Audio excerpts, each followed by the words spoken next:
Hello, everyone. I'm Robbie Swale, and this is the 12-Minute Method podcast. And in this podcast, I'm going to be investigating how we can beat procrastination, be more productive, and finally do those things we have been meaning to do. And in season one, what that means is I'm going to be reflecting on a number of things that I mostly first wrote about together in one place in the About the Author section of the 12-Minute Method books, in book one in particular. These are things that over my life I have procrastinated on, thought I might not get done, and then finally done in the end. And in each episode, I'll spend up to 12 minutes reflecting on one of those things and sharing those reflections with you, hoping to identify patterns, things that you can use, ways that you can finally do the things that you've been meaning to do. Hello, everyone. Welcome to episode number 13. Great to be here with you. I've just listened back to episode 12. It feels like a little while since I've recorded an episode, and so it's nice to kind of get back a little bit into the 12-Minute Method podcast space. I'm not going to talk about gratitude or riding a bike in this episode, but my plan is that after the next episode, which I think will be the last one in the series, in series one of the podcast, and then we'll see what's going to happen with the podcast after that. So next time I'm going to talk about this podcast. And then I'll do at some point by the end of the year a kind of season one wrap up, series one wrap up. And I'll talk probably about gratitude and riding a bike in that one. I thought about doing an episode for gratitude, but it just didn't feel like it fitted alongside the rest of the episodes. And riding a bike is a fun, like, coda to all this work that I've done on myself over the last few years, but it doesn't feel like quite the same level as these things that I've talked about, which are more fundamental in my life, although I think there's some insights in there for us to take. So today I'm going to talk about appearing on podcasts and the 100 podcast challenge. I'm going to do that. But first I want to reflect a little bit on episode 12. So there was like a thing that I said, which I might have talked about before, but I skimmed over it really fast. And I was like, if I wasn't inside my head, would I have understood that thing that I just said? And so I wanted to slow down on that because I think it's a really important thing. I talked about the tension, like basically the tension about what is resistance. And I think this is a really interesting thing. So if you get into Stephen Pressfield's work, which I've talked about throughout this series, it's in The War of Art, it's elsewhere. You get into this question, which is like, well, what is resistance for me here and what is not resistance? And the example I've given before, I might have given it earlier in the series. I'm not sure if I have. Skip forward 30 seconds or a minute here, or listen again to catch it. But it's basically that you know, when I was starting out in my coaching business, for example, I kept asking myself, what is resistance here? You know, and what is fundamental to this work that I am doing? What is the actual work and what is resistance? And I was like, is making a website resistance, for example? Is it like my way of procrastinating so that I don't have to do the actual hard work of building a coaching business? And for me, the website is like, it's not quite like a lot of the things people do with websites is resistance. Like, I didn't need to have almost anything, but I did want to have some kind of website. There was a bit of building a website that was not resistance. That's like, but a lot of it was like, it needs to have a blog on it, or it needs to have some videos of me, or I need to describe myself in a certain way. And all of that was my way of avoiding having to get a website up. And also all of that was a way of avoiding me having to do the hard work of building a coaching business, which is reaching out to people, coaching people, that kind of thing. And with my blog, like at one point I was like, having a mailing list, that sounds like resistance. And then a key moment with the blog, or like, it was like, who is it helping me to not have a mailing list? And maybe actually I'm resisting something that I should be doing that's important for my soul's evolution. So I just wanted to talk about that tension. It's really important to slow down and say, you know, where is wisdom here? One of the questions Robert Holden, I've heard him ask is it fear talking? Or is it wisdom talking? And usually you can actually tell if you just ask yourself that question. Is it resistance? Is it wisdom? Like, what's the right thing for me to do here?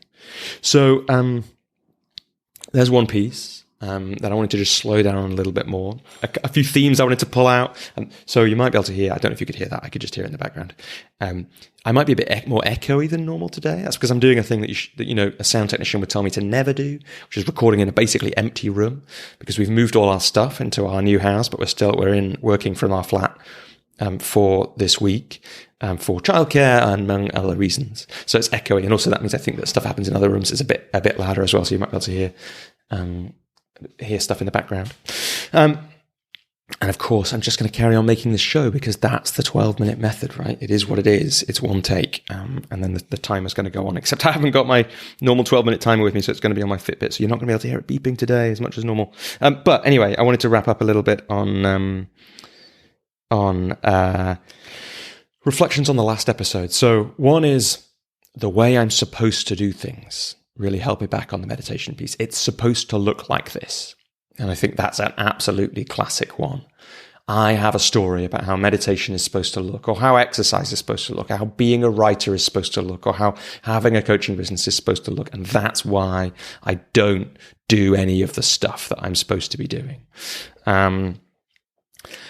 With the meditation, like it was also that like the place needs to be perfect. This is like the key lesson of, which I think I've talked about before on the series of 12-Minute Method, Book 3, How to Create the Conditions for Great Work. It's like the start of that book, I say in big, like couple of whole pages to say, basically like, don't let creating the conditions slow you down or stop you starting the thing.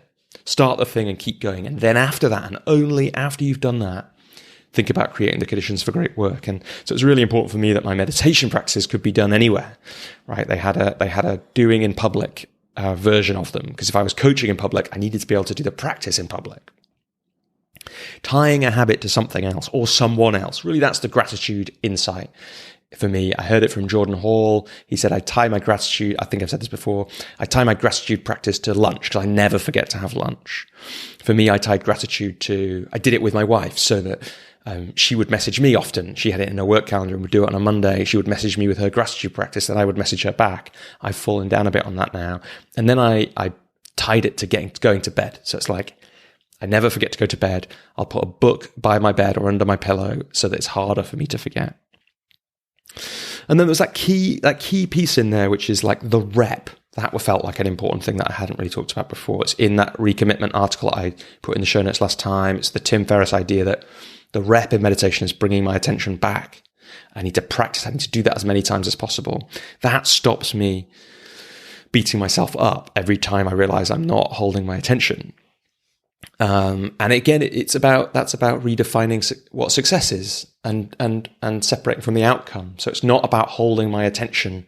Like meditation is about being able to hold my attention on one thing in some ways, but that's not success. Success for me is remembering to bring my attention back as many times as possible. Every time I do that, it's success. And of course, small is better than nothing. So I don't have the perfect meditation practice, but I do some of that. And that's going to be good for my mental health, for my daughter, for myself, for my family, for my business, for all these kind of things for the medium term. So that's a reflection on episode 12. Now I'm going to set a timer on my Fitbit because I haven't got my nice beepy timer. So you don't get that. 12-minute timer to talk about appearing on podcasts and the 100 podcast challenge. So I'd had thoughts quite often. I want to appear on more podcasts, I was like, why are some people getting asked to be on? I remember talking to Katie Harvey, my coach, about this. Why are some people getting asked to be on podcasts and I'm not? What's happening? And so that was a thought that had been in my mind. And in late 2021, I'd been on a few by that point.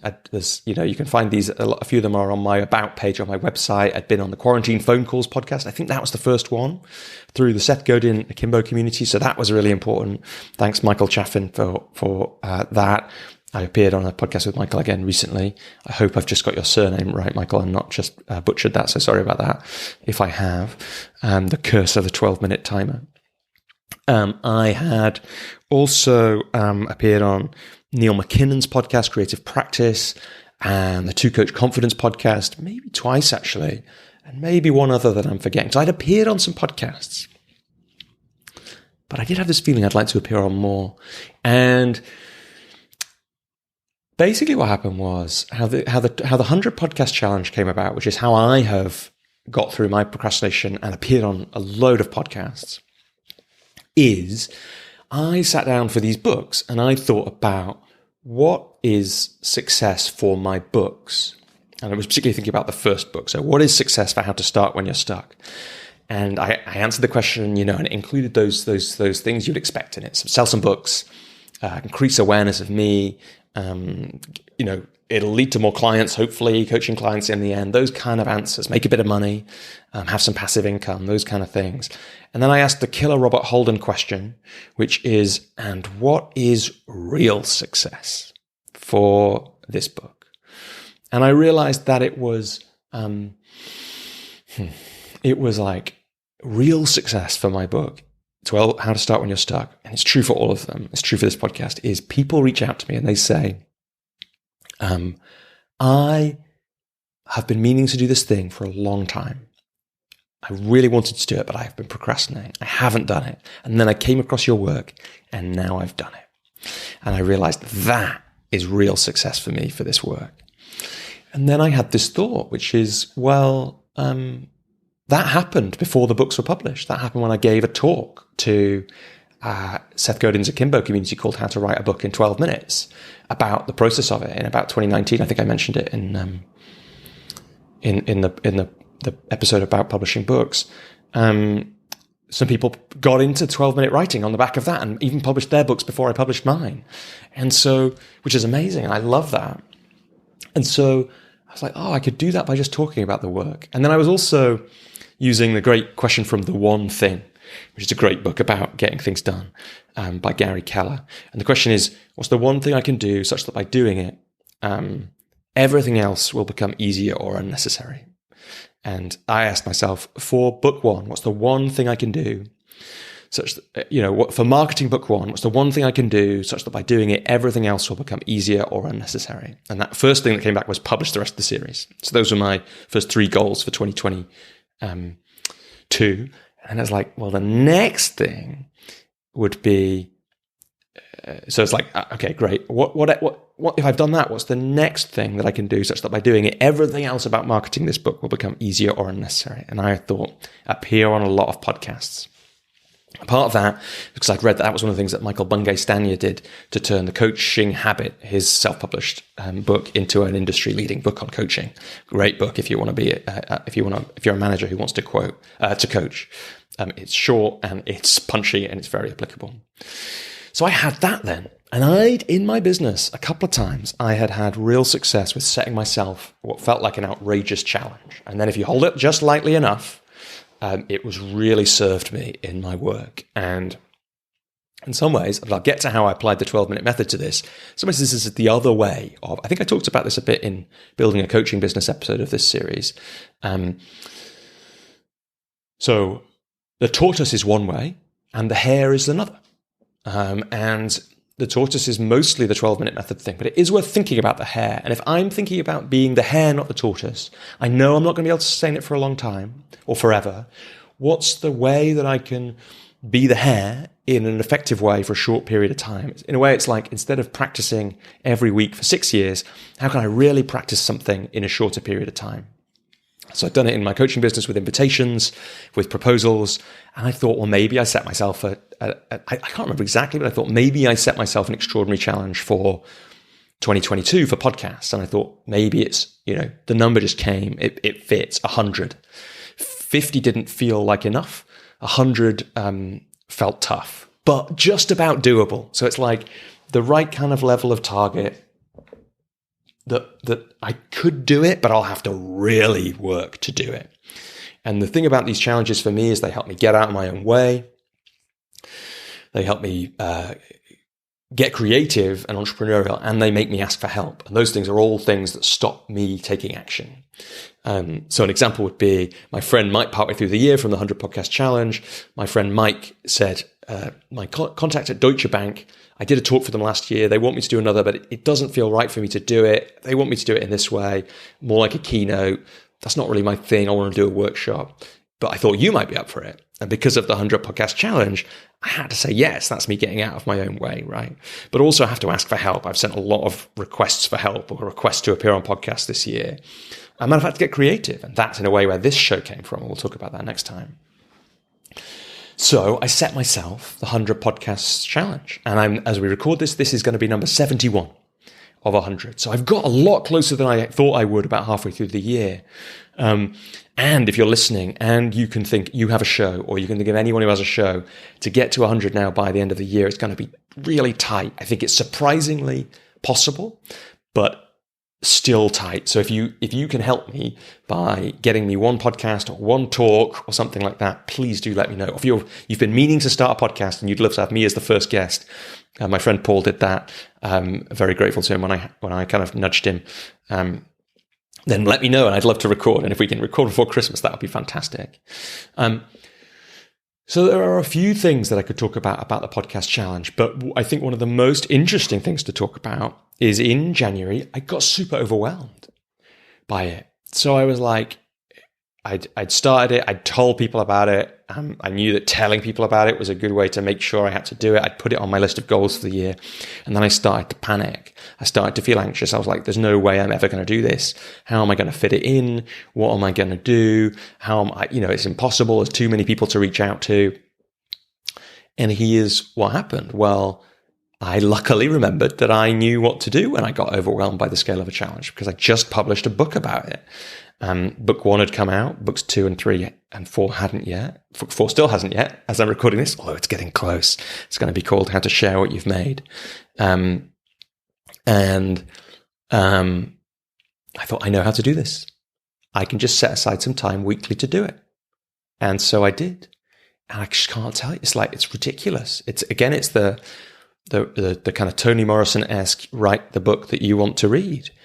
Like, these books are for me. And so I put 30 minutes in my diary on Tuesday mornings every week, repeating throughout the year. And I was like, look, if I just do 30 minutes every Tuesday, that'll be good. That'll be enough for a week. And, I was getting a bit overwhelmed by the admin. Like, appearing on podcasts requires admin. Everyone wants you to do some stuff. You have to read some stuff, send the people stuff, reply to emails, bounce dates around. Like, if I just do 30 minutes a week, I'll get pretty close.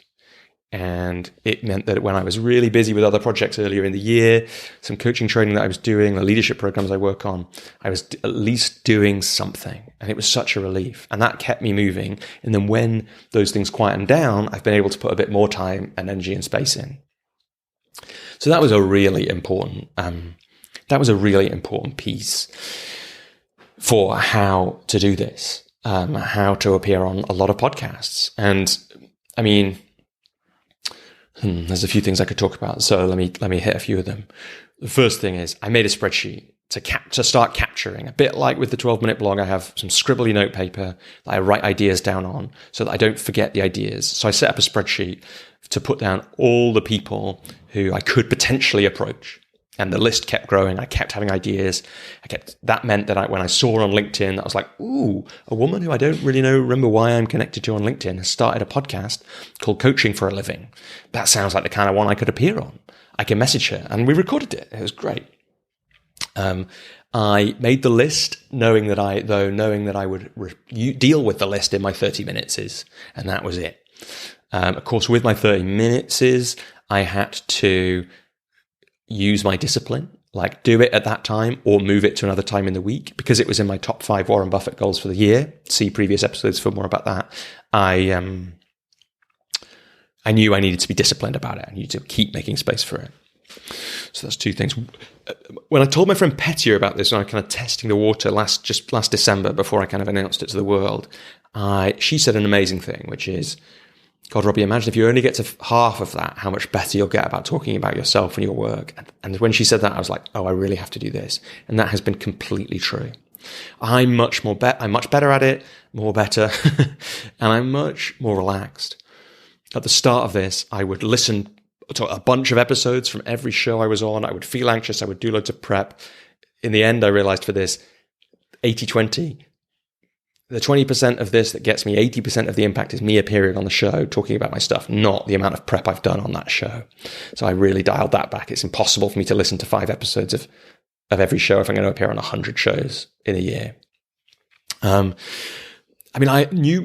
of new thoughts have emerged from it. One of the most amazing ones was in a conversation I had with Kat Preston on the Collective Wisdom podcast, one of the earliest ones I did. It was like such an amazing thought for me, which is, who am I to do this is a pernicious question that I kept asking. And I'm never the person. I'm not the person who's appeared on 100 podcasts until I do it. I am not a person who has published a book about being productive until I've done it. So you are always never the person until you've done the thing already. And I love that thought. Like, we're all imposters. That's basically the thought. And the challenge has taken me to all kinds of places, had some unexpected results, like connecting to loads of interesting people, like my friend Monica asking me, there's my wrist vibrating. You can't hear the timer. That's a 12-minute timer. Like, my friend Monica said, I want to do a podcast about imposter syndrome. Could your work fit with that? And I had loads of other questions like that. Check out that one. That's one of my favorites. I mean, there's so many great ones that I've recorded this year. I'll put a link to the podcast challenge in the show notes. And I had to think about imposter syndrome and plot things out. I had to say yes to other talks. I had to, I was like, one of the things the challenges do is it's like, well, if I'm going to do this, I have to say yes to this. And I have to look myself in the eye. In my 30 minutes is I sit down, look at the list. Sometimes I'm like, look, if I'm serious about this, I better reach out to these people. The timer's gone off, but I want to catch. I had to remember about collecting no's. There was a point where I wasn't getting many no's on my list. And I was like, that probably means I'm not sending out enough requests. And it probably means I'm not asking, big enough shows. So I have collected a few more no's now. Also, when I realized I haven't even sent out 100 requests yet. There's no chance of me getting to 100 if I haven't sent out 100 requests. And then the last thing, I'm well over 12 minutes now, aren't I? I was like, I have to take some of this into my own control.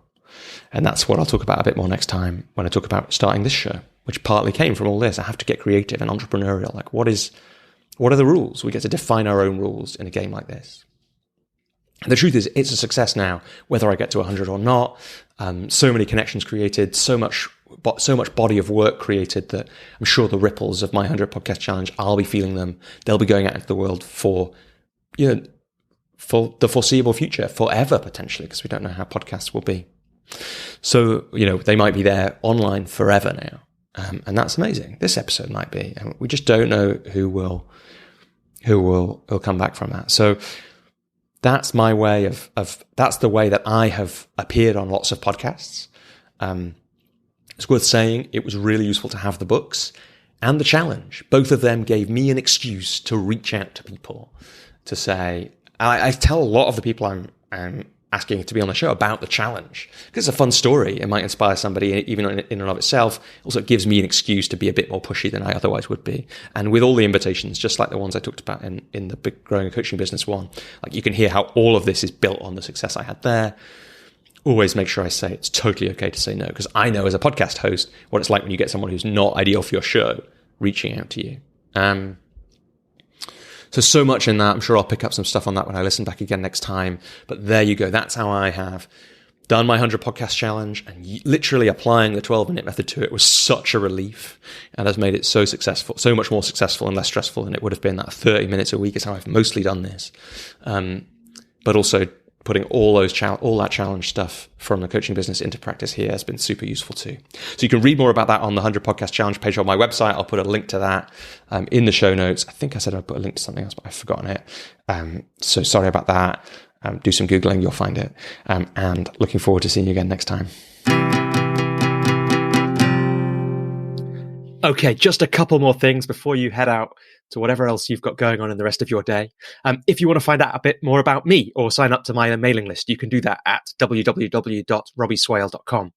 If you want to read the 12-Minute Method books, you can find out more about them on my website. You can find them on Amazon, and you can find them in lots of other bookshops and booksellers around the world.